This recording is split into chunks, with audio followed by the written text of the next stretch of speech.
Oke, shalom. Perkenalkan nama saya Seven Membaya dengan NIM 221 611 123. Di sini saya akan memaparkan mengenai perkembangan teknologi dan informasi. Akan tetapi sebelum mengenal lebih jauh mengenai teknologi dan informasi, perlu kita ketahui apa yang dimaksud dengan teknologi informasi. Teknologi informasi adalah pengembangan informasi suatu studi perancangan, implementasi, pengembangan, dukungan, atau manajemen sistem informasi berbasis komputer, khususnya perangkat keras atau hardware dan perangkat lunak atau software. Teknologi informasi juga bisa dikatakan adalah istilah untuk digunakan mengolah data, mendeskripsikan teknologi yang memungkinkan manusia. Kemudian kita lanjut pada perkembangan teknologi informasi. Perkembangan teknologi informasi memacu suatu cara baru dalam kehidupan, dari kehidupan dimulai sampai dengan berakhir. Kehidupan seperti ini dikenal dengan life, artinya kehidupan ini sudah dipengaruhi oleh berbagai kebutuhan secara elektronik.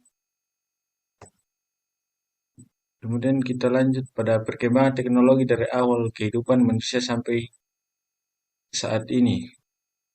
Yang pertama itu teknologi zaman prasejarah, kemudian teknologi zaman kuno, lanjut ke teknologi zaman pertengahan, kemudian teknologi era revolusi industri, dan pada perkembangan teknologi abad ke-20 sampai sekarang.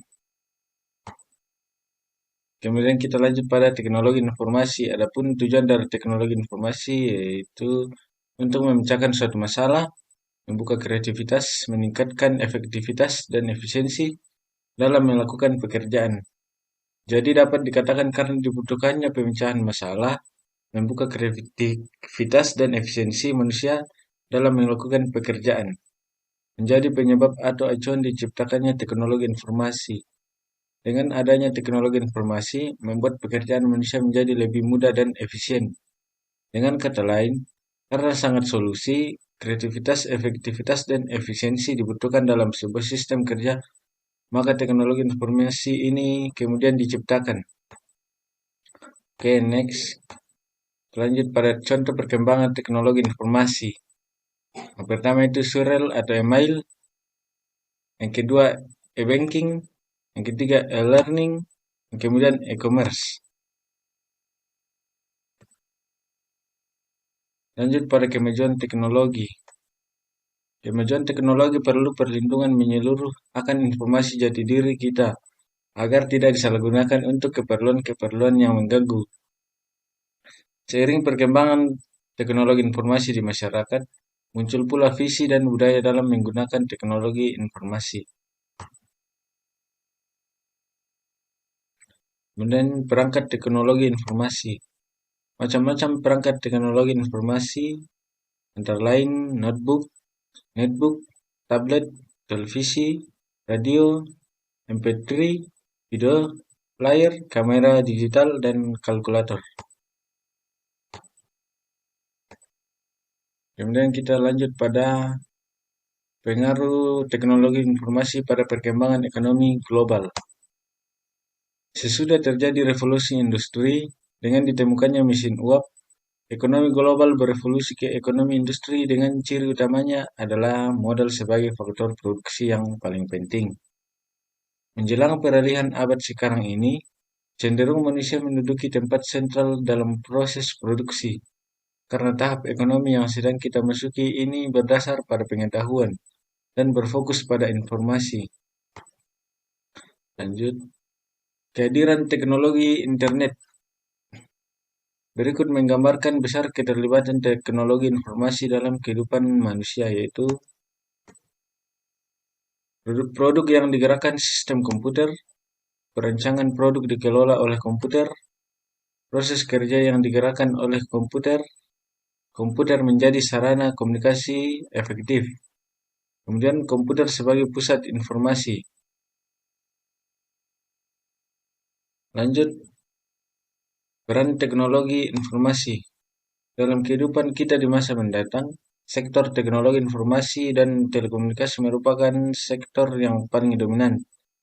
Teknologi informasi banyak berperan dalam bidang-bidang antara lain bidang pendidikan, kemudian pada bidang pemerintahan.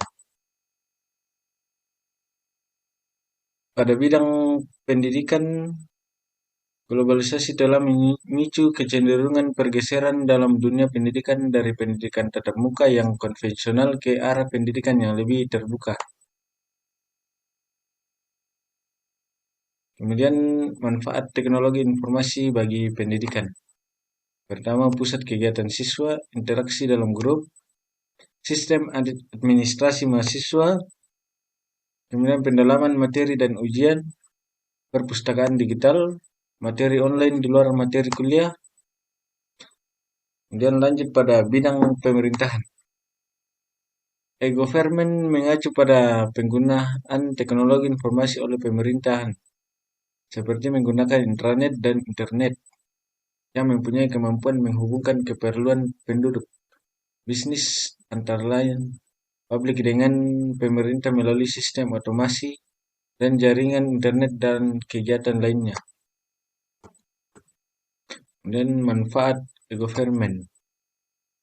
Pelayanan servis yang lebih baik kepada masyarakat, peningkatan hubungan antar pemerintah, pelaku bisnis, dan masyarakat umum. Adanya keterbukaan atau transparansi, maka diharapkan hubungan antara berbagai pihak menjadi lebih baik. Keterbukaan ini menghilangkan saling curiga dan kekesalan dari semua pihak. Kemudian, pemberdayaan masyarakat melalui informasi yang mudah diperoleh.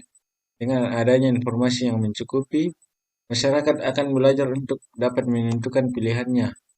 Dan kemudian pelaksanaan pemerintahan yang lebih efisien. Lanjut pada teknologi informasi dalam bidang bisnis.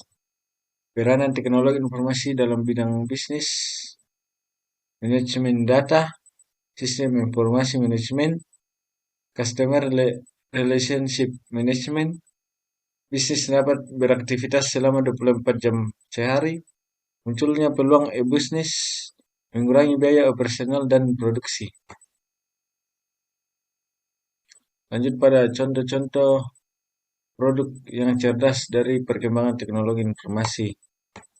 Pertama, mobil yang cerdas atau smart car bisa dijalankan tanpa menggunakan seorang pengemudi, dapat dikontrol melalui komputer.